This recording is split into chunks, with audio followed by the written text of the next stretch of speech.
মৃত্যুর সাথে লড়াই করছে তটিনী। খবর পেয়ে ছুটে আসে পরশুরাম। বন্ধুরা, পরশুরাম ধারাবাহিকের আজকের পর্বে দেখানো হয়েছে লাল বেনারসি আর সোনার গয়নায় কনের বেশে আয়েশি পান পাতা ধরে বিয়ের পিড়ি করে মণ্ডপে আসে সে। অন্যদিকে বিজিত পালানোর ফোন দিয়ে এঁটেছে। যে করেই হোক এই মণ্ডপ ছেড়ে পালাতে হবে, কারণ তার কাছে খবর এসেছে স্পেশাল ব্রাঞ্চ তাকে গ্রেফতার করতে আসছে। কিন্তু আয়েশির পরিবারের সবাই এমনভাবে তাকে ঘিরে ধরেছে, বিজিত চাইলেও বিয়ের মণ্ডপ ছেড়ে পালিয়ে যেতে পারছে না। অন্যদিকে আয়েশি তার বিয়ের লগ্নে খুব খুশি। তখনই সেখানে আসে তটিনীর টিম। যদিও সেই টিমে বর্তমানে লিড দিচ্ছে প্রকাশ। তটিনীর কথায় প্রকাশ আর নিশা আসে বিজিতকে গ্রেফতার করতে।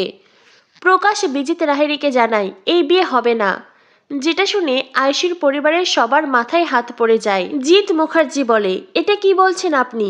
আমার মেয়ের সাথে বিজিতের বিয়ে হচ্ছে আর আপনি বলছেন বিয়েটা হবে না? বিয়েটা না হলে আমার মেয়ে লগ্নভ্রষ্ট হবে, যেটা আমি কিছুতেই হতে দেব না। তখনই প্রকাশে জানায়, Bijit Lahiri, you are under arrest. কথাটা শোনার পরেই বিজিতের যেই লোক ছিল সে শূন্যে চেম্বার চালিয়ে দেয় আর বিয়ের মণ্ডপে আতঙ্কের সৃষ্টি হয়। অতিথিরা সবাই এদিক থেকে ওদিকে ছুটতে থাকে।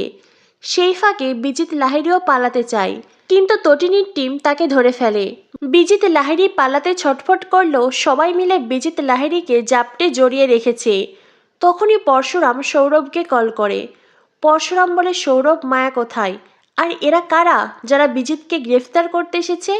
সৌরভ বলে, আমি জানি না। এরপরেই পরশুরাম মায়ের সাথে কথা বলে। মায়া বলে, বস, বুঝতে পারছি না এরা কারা। আমরা তো এদিকে রেডি হয়েই আছি। আমরা ঢোকার প্ল্যান করছি, তখনই দেখি এই দল ঢুকে গেল। আমরা যখনই পরিকল্পনা করছিলাম যে বিয়ের মণ্ডপে যাব বিজিতকে গ্রেফতার করতে, তখনই এই টিম ঢুকে পড়ল।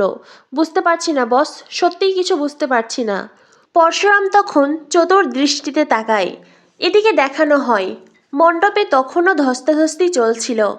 হঠাৎ করেই লোডশেডিং হয়ে যায়, যেটা দেখে জিৎ মুখার্জির পরিবারের সবাই অবাক। জিৎ মুখার্জি বলে, আরে আলো বন্ধ হলো কেন? কাউকেই তো দেখা যাচ্ছে না।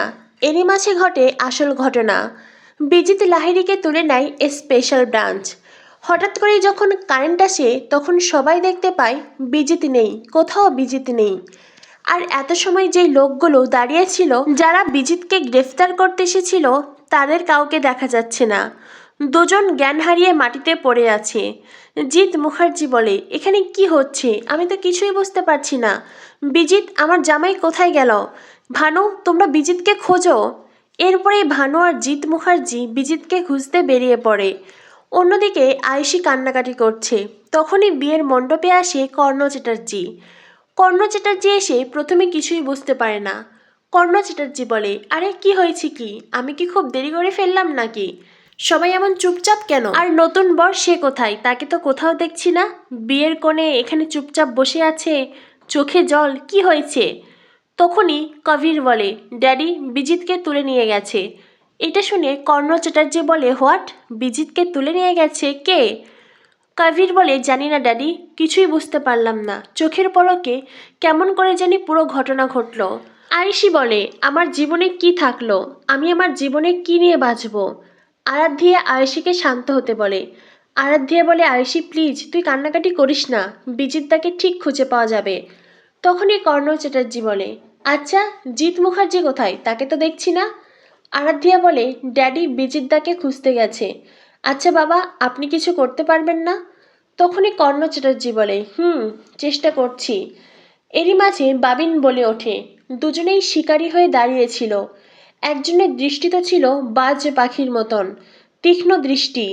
কর্ণ চ্যাটার্জি বলে, কার কথা বলছো তুমি? বাবিন বলে, তটিনী গাঙ্গুলির কথা বলছি। এটা শুনে তটিনীর বাবা বলে, তটিনী? তটিনী কি করেছে? বাবিন বলে, তটিনীর আচরণ আমার ভালো লাগছিল না। সকাল থেকে কেমন জানি চুপ করেছিল, শুধু এক নাগারে বিজিতের দিকেই তাকিয়েছিল। যদিও বিয়ের সব নিয়ম কানুনই পালন করেছে, তবুও বিজিতের দিকেই তটিনীর দৃষ্টি ছিল। আমার বিশ্বাস বিজিতকে যারা তুলে নিয়ে গেছে তাদের সাথে তটিনীর নিশ্চয়ই কোনো কানেকশন আছে। তখনই প্রাচী বলে, এটা কি করে হতে পারে? যে লোকগুলো এসেছিল তাদের হাতে চেম্বার ছিল। অতগুলো লোক, ওদের সাথে ছোটদি ভাইয়ের কি কানেকশন থাকতে পারে? তখনই কর্ণ চ্যাটার্জি তটিনীকে কল করে। ফোন পাশেই বেজে ওঠে। তটিনী আড়াল থেকে বেরিয়ে বলে, আমি বিয়ের মণ্ডপেই ছিলাম। কর্ণ চ্যাটার্জি বলে, বিজিত কোথায়? হ্যাঁ, বিজিত লাহিড়ী কোথায়? তখনই তটিনীর বাবা বলে, 1 মিনিট, বিজিত কোথায় সেটা ও কি করে জানবে? ওর কি জানার কথা? কর্ণ চ্যাটার্জি বলে, হ্যাঁ, ওরই জানার কথা। বিয়ের মণ্ডপে যে এমন এক ঘটনা ঘটবে সেটা আমি আন্দাজ করেছিলাম। তটিনী গাঙ্গুলি, বলো বিজিত কোথায়? তটিনী বলে, আমি জানি না। কর্ণ চ্যাটার্জি বলে, আমি জানি তুমি সবটা জানো। তুমিই তো আমার এনজিওতে গিয়েছিলে চাকরি করতে, কি ঠিক বলেছি তো? তটিনী বলে, হ্যাঁ গিয়েছিলাম। আমার মতন সাধারণ মধ্যবিত্ত মানুষেরা দুটো টাকা রোজগারের জন্য কাজের সন্ধানে বিভিন্ন জায়গায় যায়। তারা বাচ্চাদের লেখাপড়া শেখায়, কেউ বা নাচ শেখায়, গান শেখায়, তারা বিভিন্ন যে কোনো পেশায় নিয়োজিত থাকতে পারে।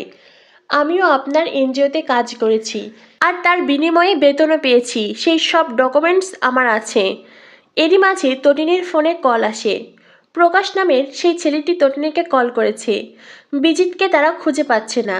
তখনই সবাই জানতে পারে, তার মানে তটিনীর টিম বিজিতকে তুলতে পারেনি। বিজিতকে তুলে নিয়ে গেছে স্পেশাল ব্রাঞ্চ। তটিনী বলে, বিজিত কোথায়? তাড়াতাড়ি ওকে খুঁজে বার করো। তখনই কর্ণ চ্যাটার্জি বলে, বিজিত কোথায় মানে? তুমি জানো না বিজিত কোথায়? তটিনীর বাবা বলে, তটিনী এইসব কি হচ্ছে? বিজিতের খোঁজ তুমি কেন করছো? তটিনী বলে, যেই কারণে তোমরা বিজিতের খোঁজ করছো সেই কারণে। বিজিতের সাথে আমাদের বাড়ির মেয়ের বিয়ে হওয়ার কথা ছিল, সে লগ্নভ্রষ্ট হচ্ছে সেই কারণে। যদিও আমি জানি বিজিতের সাথে আয়েশের বিয়েটা না হয়ে ভালোই হলো, কারণ বিজিত একজন ক্রিমিনাল। তটিনীর বাবা বলে, চুপ করো তুমি।